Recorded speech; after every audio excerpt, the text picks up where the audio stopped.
আজ 18ই জুলাই। এই দিনটিতে জন্মগ্রহণ করেছিলেন আমার প্রিয় কবি শ্রী বিষ্ণু দে। পটলডাঙ্গার বাসিন্দা, মার্ক্সীয় দর্শনে অনুরাগী, সুপণ্ডিত কবি বিষ্ণু দে। তাই ইনার সম্পর্কেই আমি কিছু লিখছি এখানে।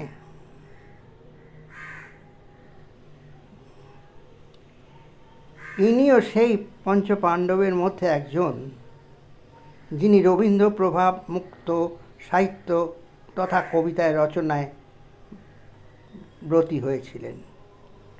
একথা তিনি সুস্পষ্টভাবে তার প্রথম কাব্যগ্রন্থ উর্বশী ও আর্টেমিসে নিজেই জানিয়ে দিয়েছিলেন। হেতা নাই সুশোভন রূপদক্ষ রবীন্দ্রনাথ ঠাকুর। বিষ্ণুদের প্রথম দিকের কবিতাগুলো পড়লে আশ্চর্য হতে হবে এই ভেবে যে যে কবি মার্ক্সবাদে বিশ্বাসী, সেই কবিতা এত অবদ্ধ হয় কি করে? কেন তার কবিতা সর্বত্রগামী হতে পারেনি? শব্দচয়নের জন্যে, না দুরূহ ভাবাবেগের জন্য? এর কারণ একটি নয়, অনেকগুলি। কবির পরের দিকের কবিতাগুলি অবশ্য এই দোষে ততটা দুষ্ট নয়।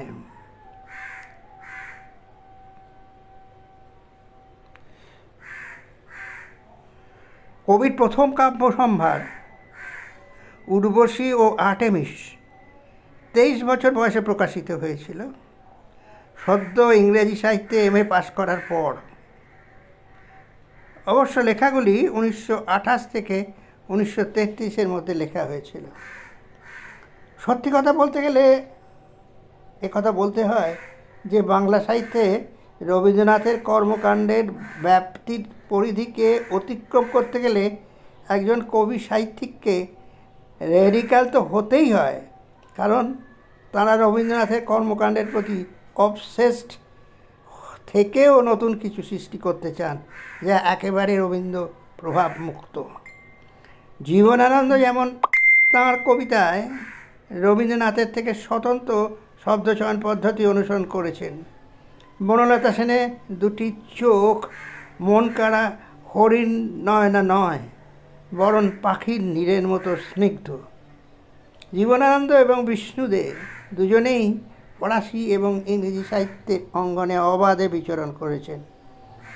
স্বভাবতই রবীন্দ্রবৃত্তের বাইরে থেকে সাহিত্য সৃষ্টি করার প্রবণতা এই দুই কবির কাব্য সৃষ্টিকে অনেকটাই দুর্ভেদ্য করেছে।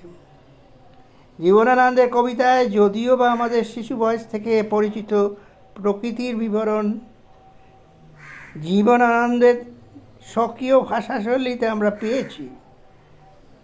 এছাড়া বহু পঠিত প্রাচীন ইতিহাসের বিখ্যাত চরিত্রগুলি এবং ভাস্কর্যগুলির উল্লেখ তাঁর কিছুটা সাধারণ পাঠকুলের কাছাকাছি এনেছে। সেখানে বিষ্ণুদের উর্বশী ও আর্টেমিস কাব্য সম্ভার বিদেশি পুরাণের নাম ও প্রসঙ্গের উল্লেখ বিষ্ণুদের বিশেষ ভাষাশৈলী তার পাঠকুলের পরিধিকে অত্যন্ত সংকুচিত করেছে।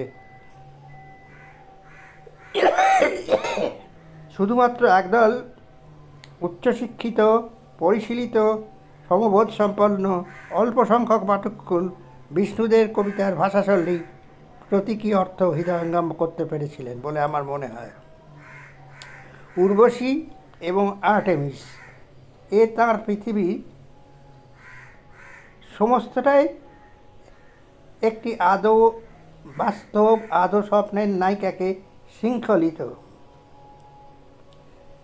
সেখানে দুষ্টশ্বাস, জনতা আধার, মৈনাক ডুবিয়ে দিই, পৃথিবীর জনতাকে আজ ইত্যাদি দু একটি পংক্তি তাঁর রোম্যান্টিক নিঃসঙ্গতার আকাঙ্ক্ষাটিকে চকিতে ধরিয়ে দেয়। এই গ্রন্থের শেষ কবিতায় তিনি অপ্রত্যাশিত বিষাদতায় বলে ওঠেন, মানুষের অরণ্য মাঝে আমি বিদেশি পথিক, মুখোমুখি কথা বলি, চোখে লাগে অটল প্রাচীর।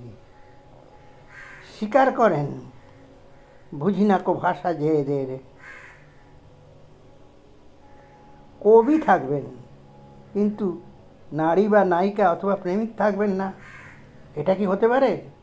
তাহলে তো আধুনিক কবিতাই থাকবে না, সবই মঙ্গল কাব্য হতে হবে। 18 থেকে 25 এই বয়সে বেশিরভাগ কবি সাহিত্যিকদের মতো সৃষ্টিশীল মানুষের মনে আসে নারী বা নায়িকা, কল্পনা বা বাস্তবের ছায়াপথে। তারই সঙ্গে এসে যায় পারিপার্শ্বিক অসাম্য, অন্যায়, অবিচারের বিরুদ্ধে তীব্র ক্ষোভ এবং ঘৃণা। প্রেম এবং তাত্ত্বিক অর্থে অনুক্ত মার্ক্সবাদ পাশাপাশি অবস্থান করে অবচেতন মনে। কিন্তু কৈশোর যৌবনের প্রেম ও রোমান্টিকতা শিল্পীকে করে প্রাথমিক স্তরে এত বেশি প্রভাবিত যে মনের গহনের কোণে থাকা জনতা ও পৃথিবী অবদমিত হয়ে থাকে। কোলাহল কুৎসিত এ নগর সভ্যতা কবির ভালো লাগে না। সেই দিন দেখেছি তোমাকে কোলাহল এই কুৎসিত নগরের ভিড়ে, দুষ্ট শ্বাস জনতা আধারে বার হয়ে এলে সবাইকে পিছে রেখে, সবাইকে রেখে এলে নিচে। সেই দিন দেখেছি তোমাকে।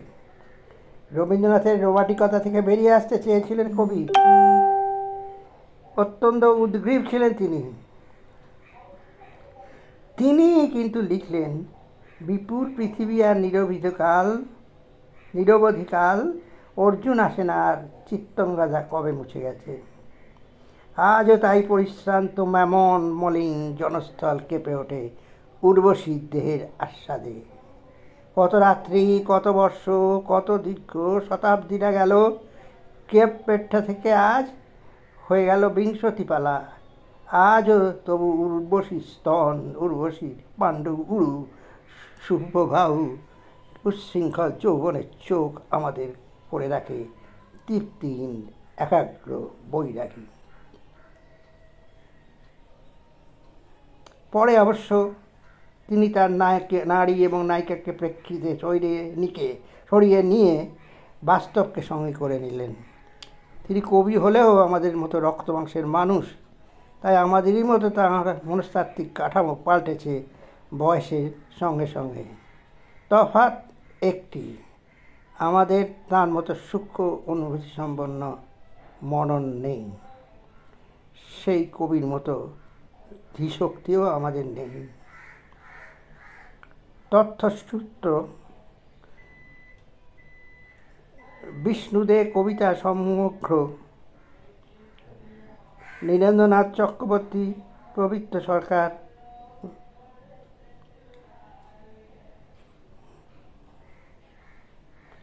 আনন্দ পাবলিশার, কলকাতা।